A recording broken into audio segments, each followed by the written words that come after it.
sound. Oh, may I then in him be found. Yes, in his righteousness alone. Faultless to stand before the throne. Sing Christ alone. Christ alone. Cornerstone. Weak made strong. In the Savior's love. Through the storm. He is Lord. Lord of all. Sing Christ alone. Christ alone. Cornerstone. Weak made strong. In the Savior's love. Through the storm. He is Lord. Lord of all.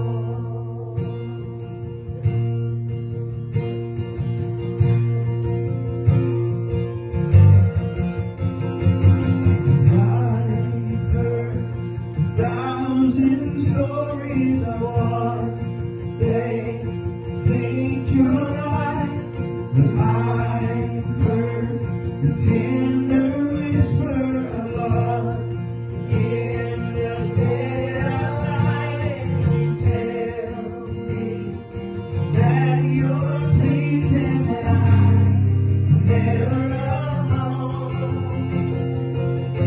You're a good, good father. It's who you are. It's who you are. It's who you are. And I'm loved by you. It's who I am. It's who I am. It's who I am.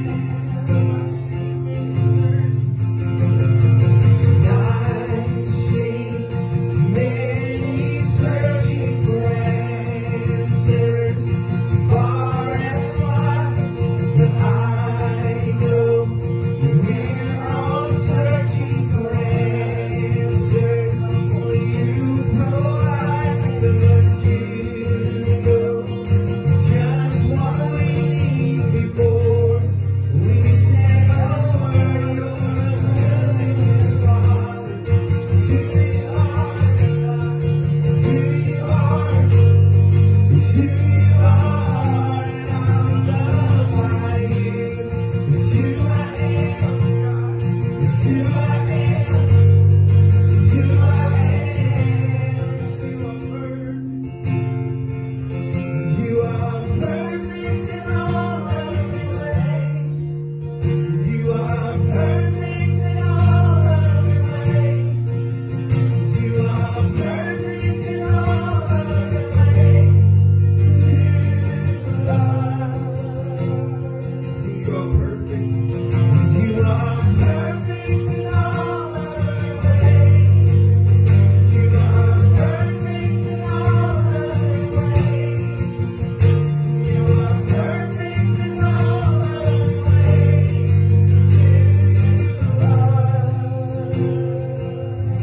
You're a good, good Father. It's who you are. It's who you are. It's who you are. And I'm loved by you. It's who I am. It's who I am. It's who I am. See, you're a good Father. You're a good, good Father. It's who you are. It's who you are. It's who you are. And I'm loved by you. It's who I am. It's who I am. It's who I am. This is not up there, but sing it anyway. Lord, I need you. Oh, I need you. Every hour I need you. My one defense, my God.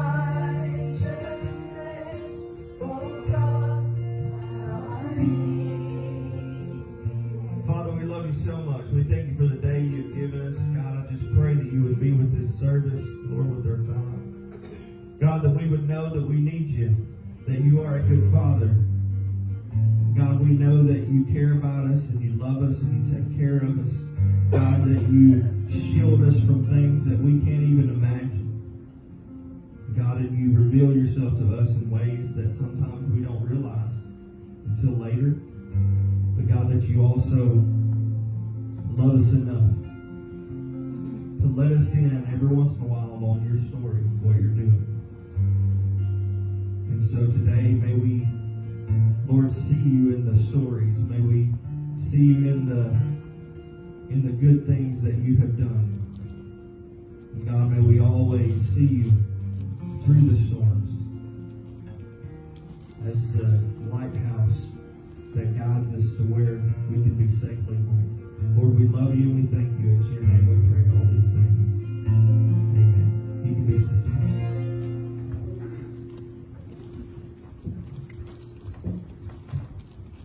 Good morning.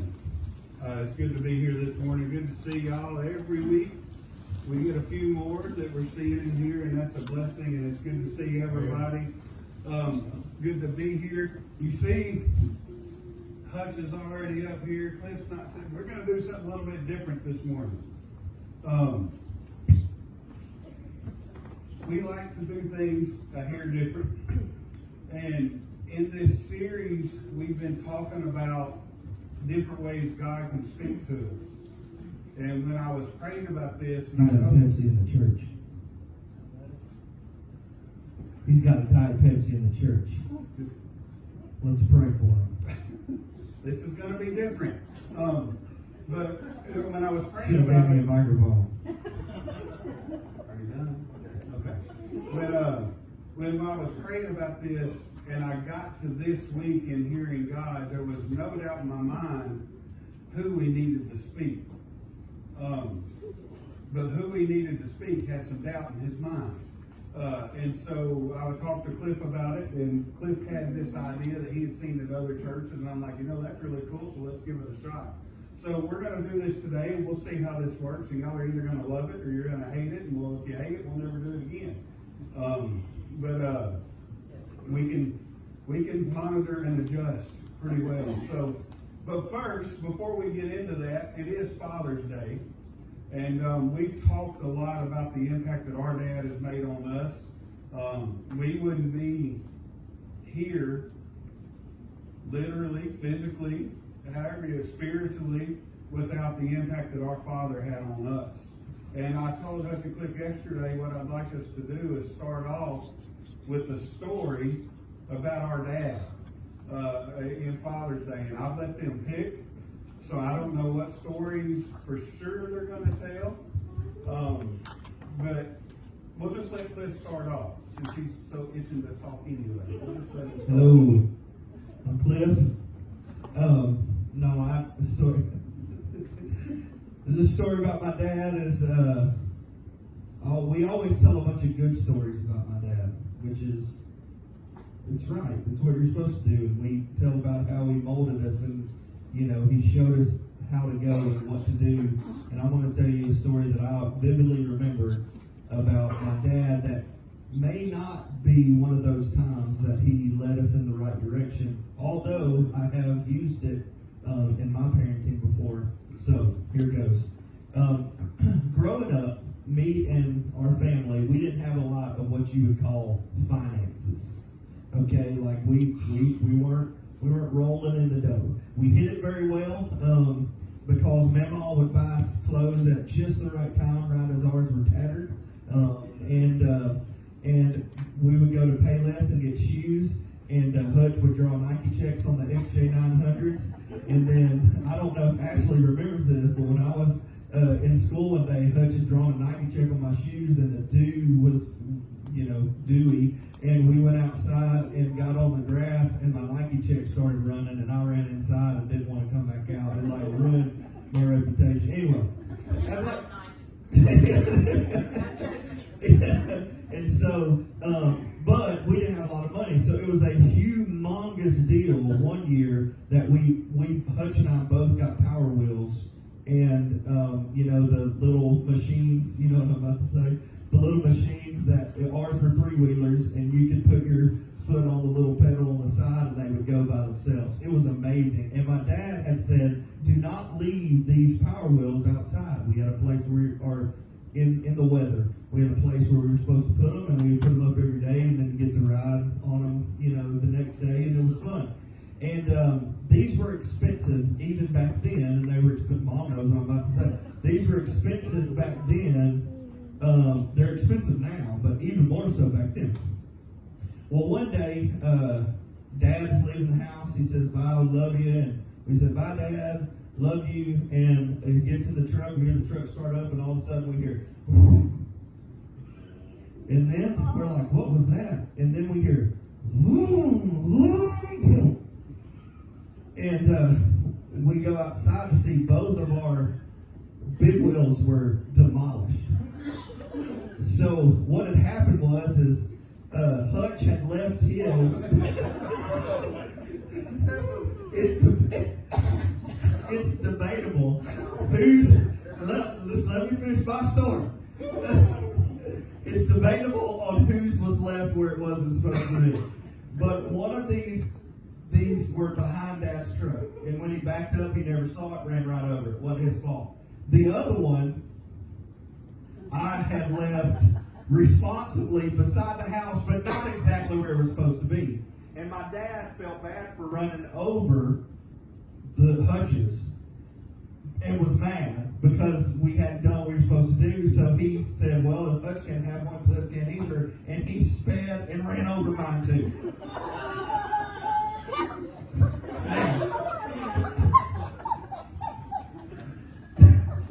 The moral of this story is, if you ever get a big wheel in your life, put it where it's supposed to be.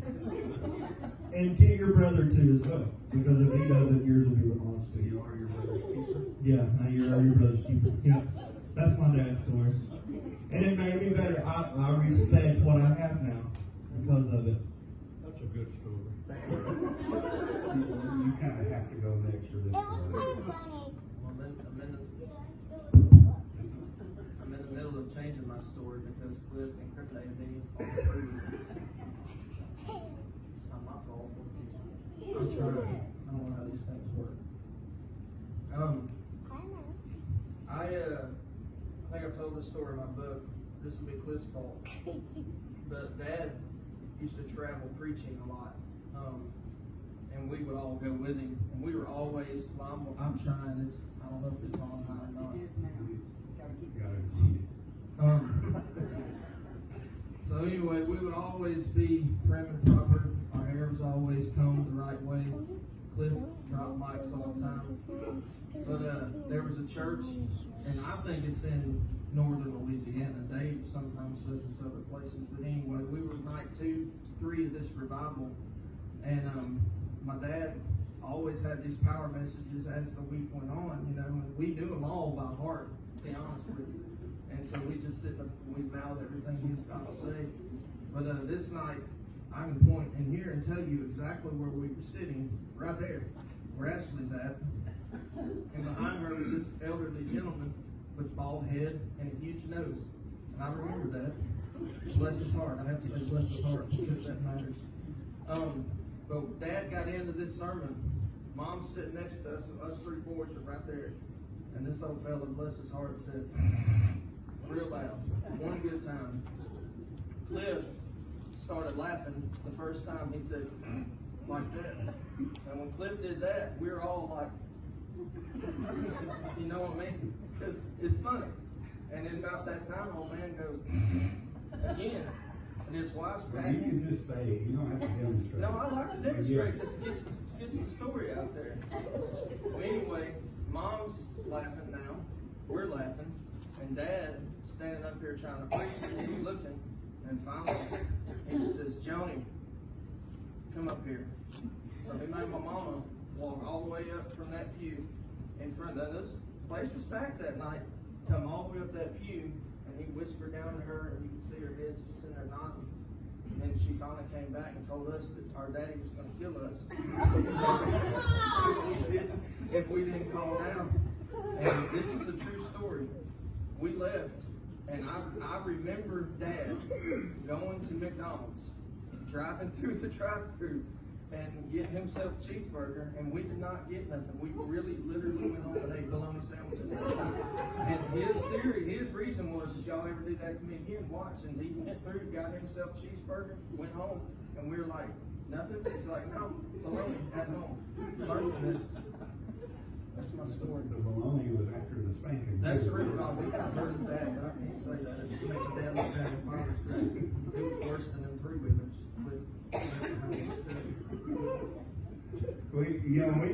We could take a whole service and probably stand up or sit up here and talk about stories from Dad and our childhood and growing up. And is that you? Yeah, I don't know what happened. But we could take the whole service to do that. And there might be a day that we decide to do that. The story I'm going to tell is not one of my. It's a funny one, but I think it's funny. But it's not probably one of my favorite ones, but it fits what we're talking about today. And so I'm going to use it as a transition. I was probably 10 or 11 years old, I'm guessing, because I don't remember exactly. Dad was preaching at Faith Baptist Church in Amy, Arkansas, somewhere between Camden and Arkadelphia, I think. You got to be going there to get there. And we would make that drive twice every day on Sundays and Wednesday nights, and Dad was preaching. And that Sunday night, I can remember, Dad was preaching, and we were all there. And as I got older, he would give me a little bit of freedom as long as I didn't act a fool in church. So that night, I decided I was going to sit on the back row. And there wasn't many people there. There was a small crowd on a Sunday night. And most of the people were sitting middle of the way up. So I was back there by myself, sitting on that back row. But I knew if I acted up, I'd be in trouble. So I didn't. But as Dad started preaching, he started preaching on angels and how real angels were. And the stories that he told were powerful and meaningful, and they were real. I mean, you could just tell they were real. And as I sat on that back pew, I realized how real they were. So every few minutes, I realized I was in the back of the church by myself. And I started to get a little spooked because of these real angel stories he was telling. So I remember getting up and moving one row forward. Nobody saw me, but I was a little scared. And he told another story, and I got up and moved one more row forward. And I was scared. And he told another story, and I'm looking around behind me. At this point, I'm just about facing backwards in the pew. Because if an angel came through that back door of that church, he was not going to get me first. It wasn't going to happen. And so I moved another pew forward, and at about that time, Dad had noticed. He said, "Son, are you okay?" And I was like, "Yeah, I'm fine." And he's like, "Are you a little scared?" And I'm like, "Yeah, just a little." And he invited me to come up and sit by Mom, and I graciously took that invitation and ran to the front of the church. But the stories that he told about examples of angels here on this earth, I remember one he told that night. It was about a missionary, and I don't remember the country. But he was in a foreign country, and the native people of that country were beginning to threaten him and his family because of their stand for Jesus and them sharing Jesus. They didn't like it. And it threatened to attack him. And that guy, that missionary, had gotten his family, and they had huddled in their house and were preparing because they had been told they were going to get attacked that night by the people of that country. And they sat in their living room and looked out the window and saw as those men from that country lined up in the distance. And they got to a certain level and just stopped. And they sat there and watched them for a few hours. And after, I believe it was a few hours, the native people of that country, those men turned and left and went away. They were coming to attack them. And they watched their house, and after a few hours, they turned and left. Over time, that missionary and the leader of that country developed a relationship and became friends. They went from wanting to attacking them to actually becoming friends. And he asked them that night when you came to attack, why didn't you attack us? We saw you there. We saw you ready. We were done for. Why didn't you come in? And he was like, what are you talking about? And he was like, I'm asking, why didn't you come in? And he said, we're still trying to figure out who that army was that was surrounding your house. And he said, what are you talking about? And he said, we got to our point, and where we stopped, there was a group of men fully armed that were surrounding your house. And we weren't prepared for that. And we decided it was best not to attack you that day. The man inside the house couldn't see the men. His family couldn't see the men. But those soldiers saw an army that was protecting God's servant. Don't tell me those weren't angels. You know, what we're going to talk about today is the ways God speaks to us. God speaks to us through angels. If you read the Bible, you see different examples. We talked about one a couple weeks ago where Joseph had an angel come to him in his dream and talk to him about Mary being pregnant. One of my favorite stories of angels coming and visiting is at the tomb of Jesus when Mary was there at the tomb and the angel says, why are you here? You know, that had to have been such a shock to her, to both of them, to be there and to see that. But that angel was there to tell them, to deliver that message. You know, the word angel means messenger. And they're there to deliver God's messages to us. And you know, the reason I wanted to do it this way, and Cliff's idea is even better than the idea I had, is that I don't have in my life anything that I can sit there and say, you know what? I believe that was an angel that visited me. I don't have that. I can't sit back, and I tried. I wanted to. That'd be pretty cool. To sit back and say, you know what? At this time, I fully believe that was an angel. I don't have that. That doesn't mean there's never been a time. Hebrews chapter 13, verse 2 tells us, don't forget to show hospitality to strangers. For some who have done this have entertained angels without realizing it. The Bible tells us that people that we don't know very well could be angels, and we just don't realize it. So I can't sit here and tell you a time when I felt like I was visited by an angel. I don't have that. But I fully believe as many times as I've seen God take care of me, God speak to me, that at some point there's no doubt in my mind that I've crossed paths with an angel. I just believe that. And so we've got stories, we've got different things we want to talk about, and I'm going to open it up here if you guys have anything you want to add. But that's where we're talking about is the way that God speaks to us through angels. And even though we might not have anything right here in our minds that we can point to directionally and say that was the time, you might have that. I don't. But I wanted to share this with you and use this as a conversation today, and I'll stop talking and let you go ahead. So I think there's a couple of things that I want to just tell you and hopefully help you understand a few things before, I'm going to tell you a story, and then I know Hutch has a few that he'll tell you depending on how comfortable he is with either one.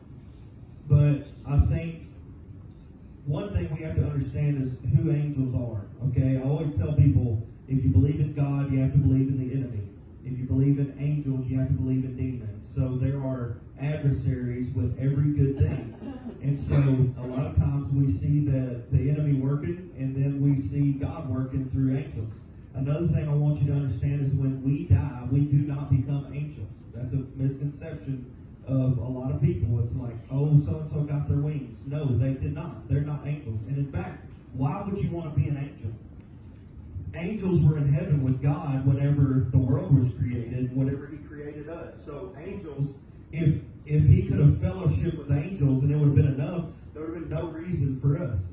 If the adulation and the worship of the angels were enough, why on earth would he have created us? And so here's the thing, we're better than angels. if you became an angel whenever you passed away, it would be a demotion. We are God's children. And so I just want to give you that encouragement today that your loved ones who have gone before you, they're not angels. They're worshiping the King, and we are his children. And for some reason that's going out. I'm going to talk as loud as I can. And so what I would just like to, I want to share you a story. I was in with my group in Tennessee. A lot of you know that I traveled in a van for many years, and we were in Tennessee at the Double Awards, the GMA week, which was a whole week of interviews and things like that. Hutch went with us. Hutch went with us that year, and he was our bodyguard, and would carry our CDs in his satchel. And anytime somebody was like, "Hey, you got any music?" I'd be like, "Hutch," and he'd be like, "Yeah, you need a CD." And it's funny because we were doing an interview with someone from England, and we all got asked to come over there, and we introduced everybody, introduced Hutch too, and apparently this lady thought we called Hutch something else. And so whenever we went over to the interview, she didn't understand why Hutch wasn't coming. She said, "Is Butch not coming?" So from then on, we just called Hutch Butch. And so you can too. It's fun. Butch is way better than Hutch. Anyway, that same trip, we were walking downtown, and we were going to B.B. King's, the place. They had blues music and everything else. And there was a bunch of people just standing outside.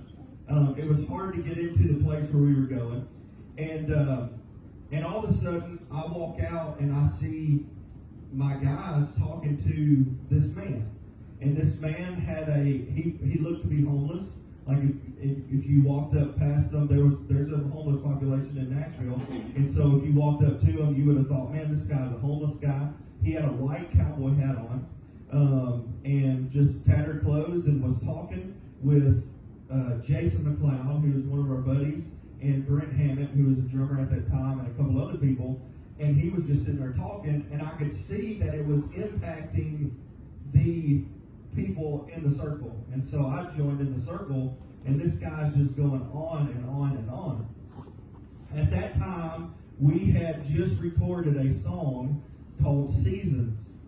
And the tagline we were using for everything that we were doing was "A new season is coming." And that's, we were gearing up for the release. A new season was coming, and that's the tagline we were using for that deal. And so he's sitting there talking with us, and at times we would try to stop and talk to everybody, but a lot of times you were going from one place to another place, and you needed to go really quickly, and so you're just really, "Oh, thank you so much, have a good day, all right, we'll see you later." We couldn't get away from the guy. He just kept on talking and kept on talking, and at the very end of this amazing, basically, sermon that he was giving us, he said, "I just feel like God has told me to tell you that a new season is coming." And he tells us that, and at that time, it was so much confirmation for us, because nobody knew that we had recorded this song, and we were trying as best we could. There's no way that this guy definitely didn't understand or know that we had recorded this new song and everything else. And it kind of gave us just some confirmation of what we were doing that was exactly what we were supposed to go. And the paths we were taking were the paths that we needed to be taken. And so he said, "Can I pray with you guys?" And we're like, "Absolutely." So he prays, and we go into B.B. King's, and everybody's just really quiet. We're listening to jazz music, and everybody's just kind of looking around, and nobody really wants to say it. And then all of a sudden, I go, "What was that guy's name?" And Brent, my drummer, goes, "His name was Christopher." Good night. Christopher, which the root word is Christ. I mean, there were so many things that day with us that was just crazy. So I go back out and try to find the guy. I never saw the guy again. You just never saw him. What I will tell about this guy, though, is that when you looked at him, we've done a ton of work with the homeless. We've done a ton of work with tons of different people. I remember staring at his teeth and his fingernails, and like he didn't look like, I mean, the outside looked like but it looked like a costume. But his teeth were perfect. Like when he talked, there was nothing wrong with them, and they were his, you know what I mean? Like, it wasn't like dentures. I mean, it was, and his hands were clean. Like, I held his hand whenever we were praying. Like, it was just this experience that was for that time. It was perfect for that time and exactly what I needed. And since that day, we talk about Christopher every once in a while. We're like, boy, that's like Christopher, wasn't it? And I can call people, my buddy's birthday was yesterday, I can talk to people and call people who were there, and they never forget. And it's just something that is in our minds. The fact that I do believe that's how God works. That we needed something at that moment, his children needed something at that moment, and the way to get us a message was he decided to send Christopher, the homeless guy in a white cowboy hat, to tell us a message that we needed that helped us to continue to fight on and keep going in that time. And God continued to reach people through that ministry for years, and even until today, that ministry still goes on. It was going on last weekend, which is why I wasn't here. And so God continues to speak, and I believe he used Christopher in that way, that day. That's going to sound great on the podcast.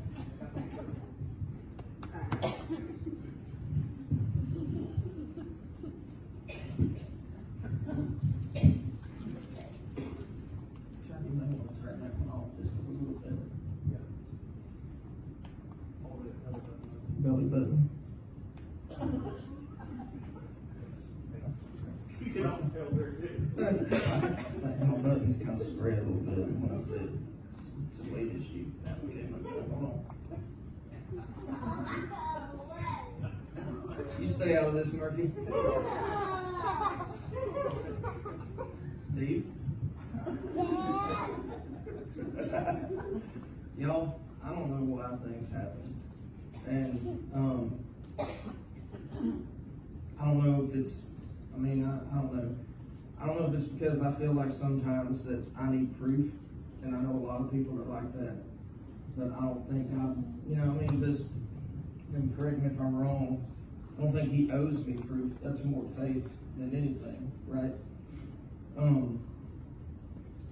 It's hard for me to talk about stuff like this, and I'm so anxious about everything in life that I'm always, and this is being open, there's sometimes where I'm afraid, what if everything we do is wrong? What if everything we do is not real? And there's a lot of times when I get in my low spot, that's what I struggle with. Thankfully, church and us being back, my accident has cured a lot of those thoughts. But I try to take life based on my own ability, and a lot of times I don't have that ability to face what I have to go through. Even though I try, I just don't have it. And so I don't know why things happen to me. When I was 12, I had an incident with a gentleman that passed away, and I don't want to talk about that today. There's things that happen. I don't know why I have dreams that I have sometimes. I'm not a psychic. I just don't know. A lot of people think I'm probably crazy. A lot of people think I make it up, I guess. I don't know. That's why it's hard for me to talk about it. I do know that I've shared the story with the lady when I was sick that came into our brother's Wayne's house. The other night, and I'll say this, and I don't think I've shared this with them. It's been a month and a half ago, and I was having a tough time. And I think about my dad a lot. I ride through deer woods a lot, and sometimes I miss him, And so I had a really big decision. I had some things going on in my life that were hard, and I prayed real hard, and I just felt like God said, every day of my life with this situation was stressful. I didn't know what was happening. I hated it, and I hate saying hate, but I hated it. And every morning I'd get up and I'd fight it. And finally a solution came, and I called Cliff and I said, Cliff, this is what I'm doing. And he said, that's a great idea. And I don't want to go into a lot of detail, but you know, those details, to the layman, to the normal person, they say, Hutch, you're crazy for doing what you're about to do to solve this issue, but I did it anyway. And when I did it, I had a lot of peace. So I went to bed that night, and I felt so good, and I was like, God, thank you. And for the first time, I felt like I prayed about something hard. I made a hard decision that everybody's going to think I'm stupid for making, like completely stupid.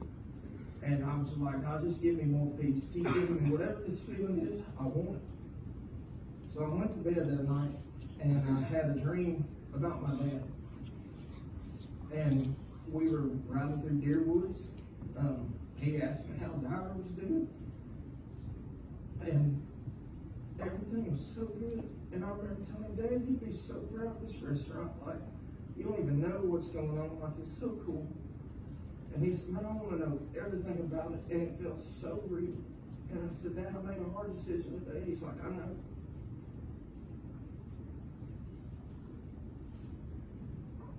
And he kind of held my head.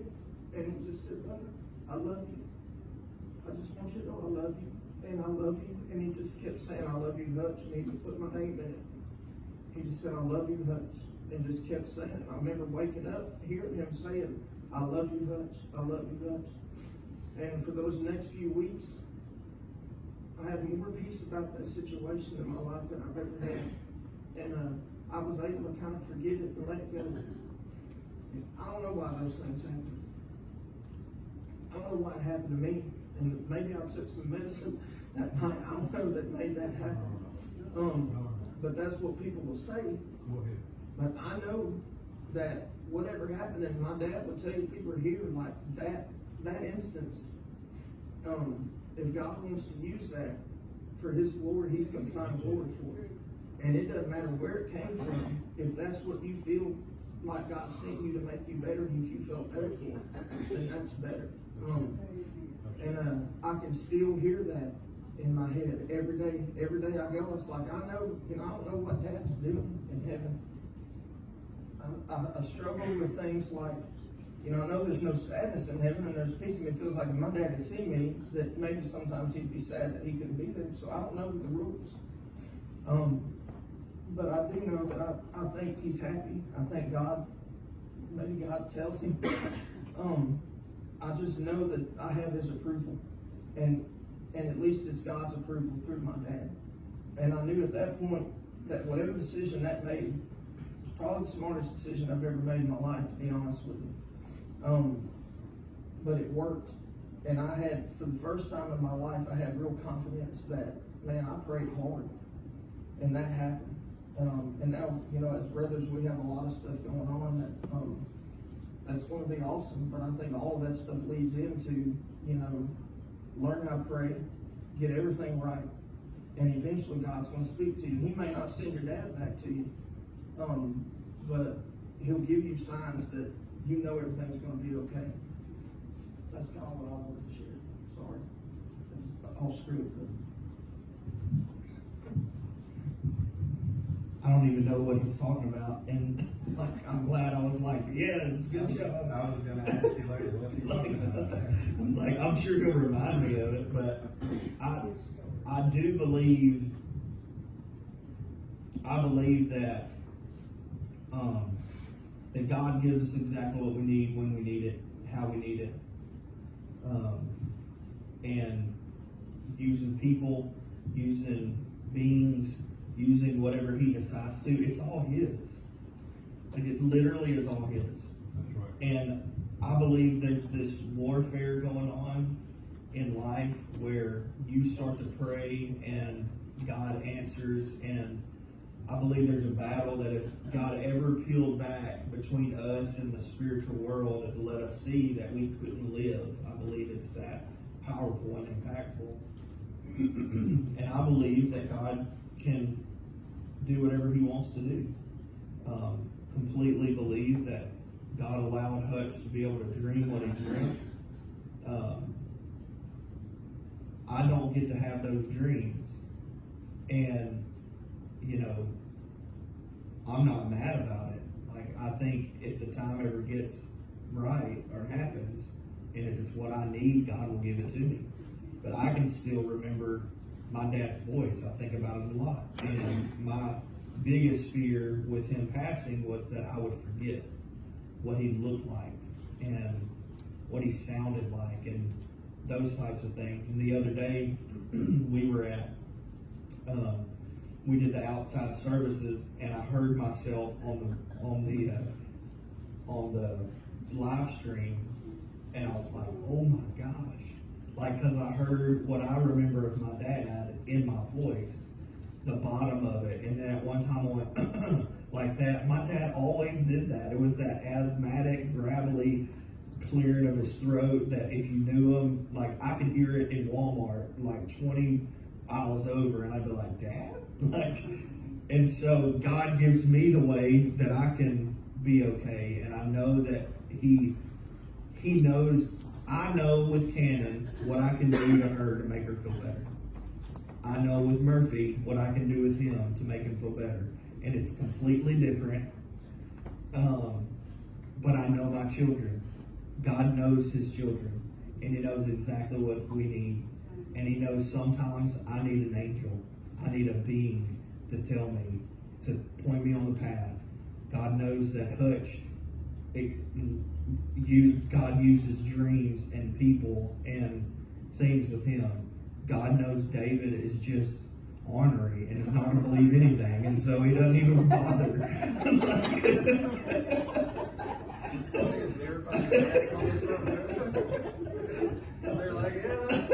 It's funny because it's true. No, I just believe that God knows what we need, and the fact that I do believe that God has sent Dave people, and He probably just didn't know, but it gave Dave exactly what he needed at the time.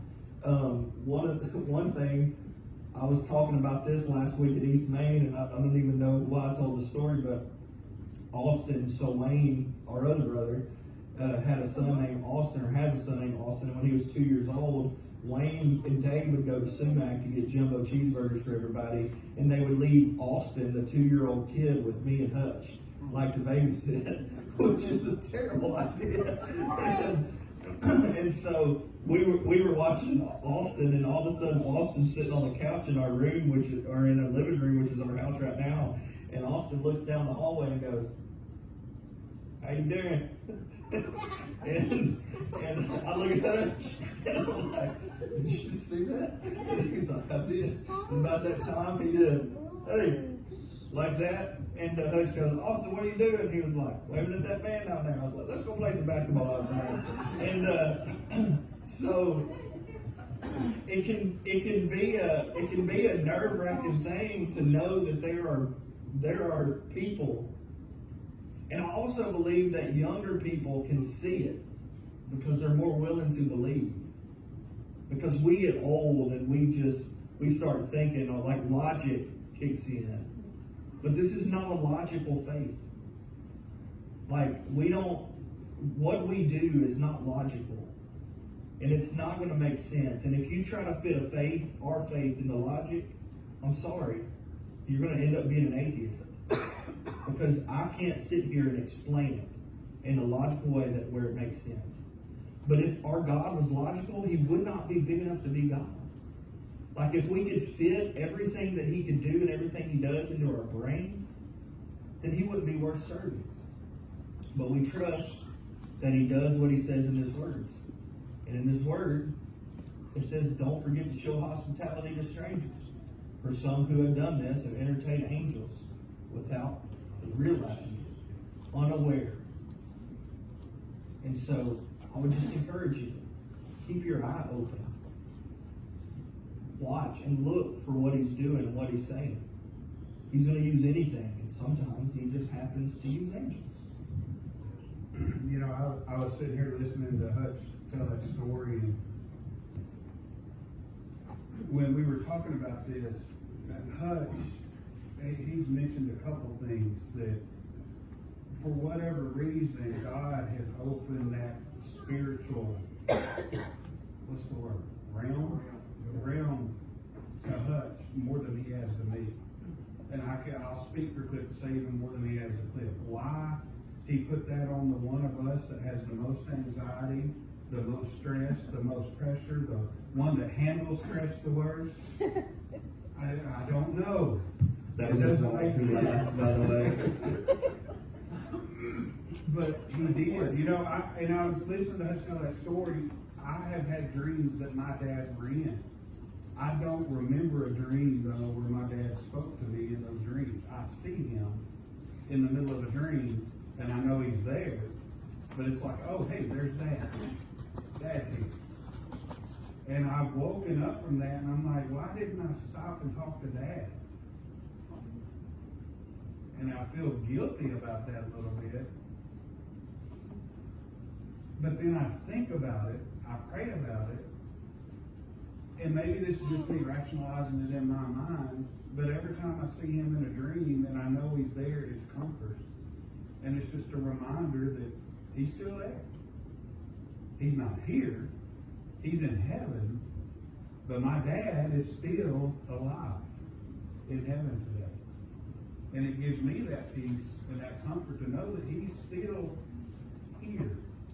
Even though he might not be here in front of me.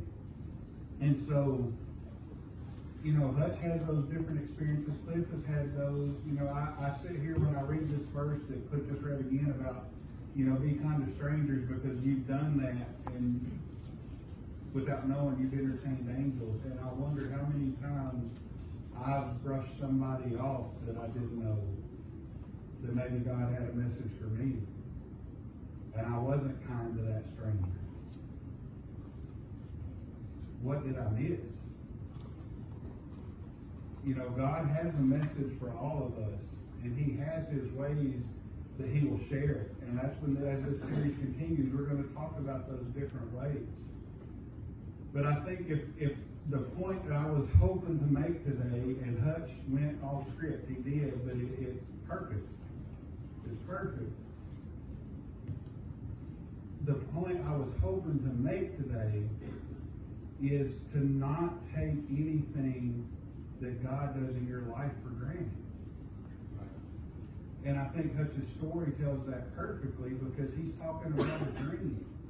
And it would be easy to write that off and say, well, yeah, he was just stressed and he had a crazy dream.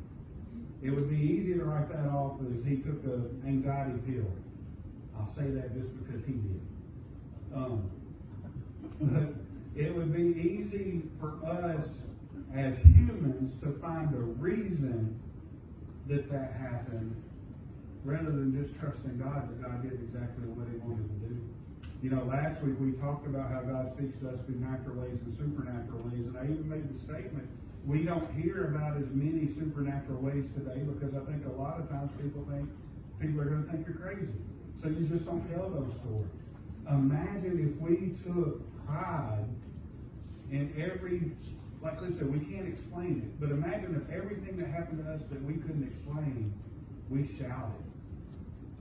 And every Christian did that. And we shouted our excitement at the supernatural ways that God has helped us, instead of holding that in, hoping somebody doesn't send me to the institution. You know, maybe we don't hear about stuff that happened in the Old Testament, or even some of the things that happened in the New Testament. We don't hear about them because we don't talk about them. What if those disciples, or what if the people who wrote the books of the Bible held that in and didn't write those stories because, you know what, that just doesn't make sense. So I don't want to confuse anybody. That's what our whole faith is based off of. So if we're not telling those stories, what are someone here today who doesn't read the Bible, what is their faith going to be based off of? It comes back to us to share when things like that happen. To not hold them back. Be confident that even, I guess, if you get sent to the institution, you're going to preach Jesus in the institution. Do they even have institutions anymore? They do, though. Yeah. I appreciate it. But don't take for granted the things that God does for you that you can't explain. Hutch can't explain that dream. Cliff can't explain Christopher. and all the things that he told them that day. I've heard that story numerous times. You can't explain it.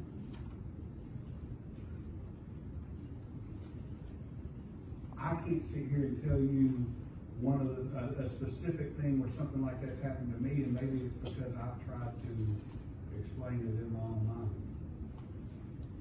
And I've written it off as a coincidence, or I've made my own rationalities about it rather than just being thankful for what God has done for me. I think I've probably taken some things for granted. So that would be my main point to wrap this up, is don't take things for granted that God does for you. When God speaks to you, don't take it for granted. Take joy in the fact that He loves you enough to do something special just for you, and can speak to you in a way that He chose to, that's special to you, that no one else gets, that no one else sees, or that no one else hears. You know, Cliff talked about if we could pull back and see the spiritual battle. I have a feeling if we could do that, we would see that every one of God's children would have that little army of soldiers around them that's protecting us. That army of angels that are ready to go fight. We have that army around us because we're God's children. He's going to protect us. And when we get ourselves into trouble is when we start trying to fight outside of that wall of protection. And we feel the resistance, but we don't give credit to God what that resistance is there for. A lot of times our struggles are our own. They're not God's. They're not from Him. But we've all been protected. So take that. Have faith in it. Have trust in it. And don't take what God does to you for granted. You guys have anything else to add in? I just think all the stories, of our life, everything that has happened up to this point has led us to a moment in our lives, and maybe even for your guys in your lives, that I was preaching at East Main Baptist Church last week for a friend, for Brother Jim, the pastor there, and a lady came up after the service and handed me a, Mom, what was that Dad wrote? It said, God's Church, Raptured or Ruptured. It's a thing my dad wrote in like 19, what would have been, 70, late 70s, early 80s. And on the, she said, is this your dad? And I said, it is. Like, and you could tell my mom had like drawn the front cover, you know. She was proud of it. Definitely wasn't graphics back then.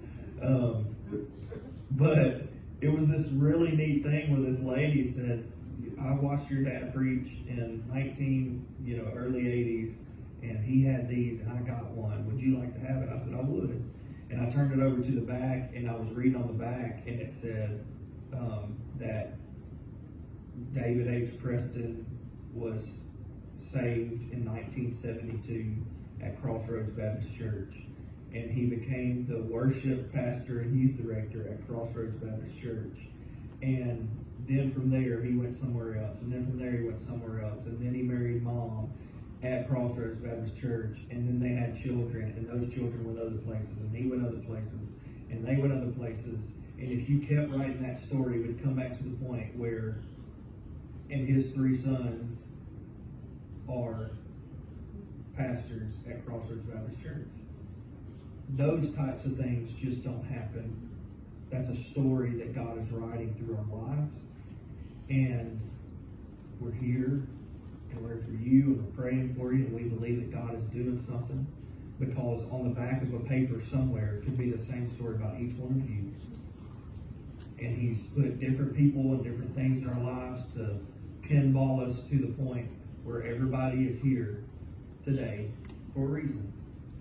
And I just want to encourage you that wherever you are, whatever's happening in your life, that God's not surprised, and it's a part of the story that He's writing in your life.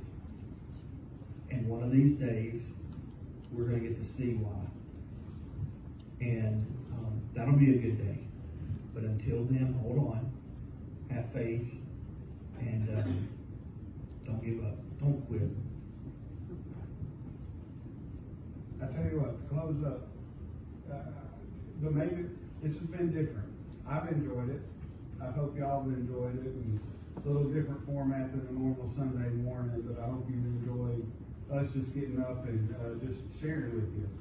What we're going to ask you to do right now is we're going to stand, and Cliff's going to just play. We're not going to sing. He's just going to play. I'm just going to ask you to take a few moments and just pray. Speak to God. And, you know, something I'm going to pray is that, you know, He just helps me to see different times where He's speaking to me where maybe I just took it for granted.